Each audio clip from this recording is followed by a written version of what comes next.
জাহান্নামের ভেতরে লক্ষ লক্ষ কোটি কোটি কাফির মুশরিককে দেওয়ার পরেও জাহান্নাম বলবে হাল মিন মাজিদ, আরো আছে নাকি, আরো দাও।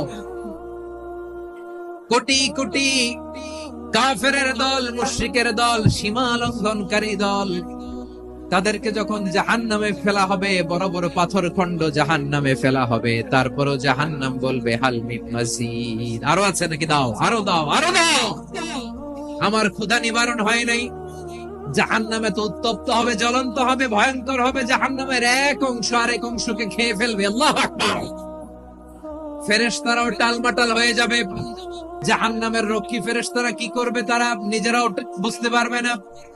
কোটি কোটি মুশরিক কাফেরদেরকে জাহান্নামে নিক্ষেপ করার পরেও জাহান্নাম ঠান্ডা হবে না, শান্ত হবে না, বলবে হাল মিন মাজিদ, আরো আছে নাকি, আরো দাও। তখন আল্লাহ তাআলার কুদরতি পা জাহান্নামের ভিতরে ঢুকিয়ে দিবেন।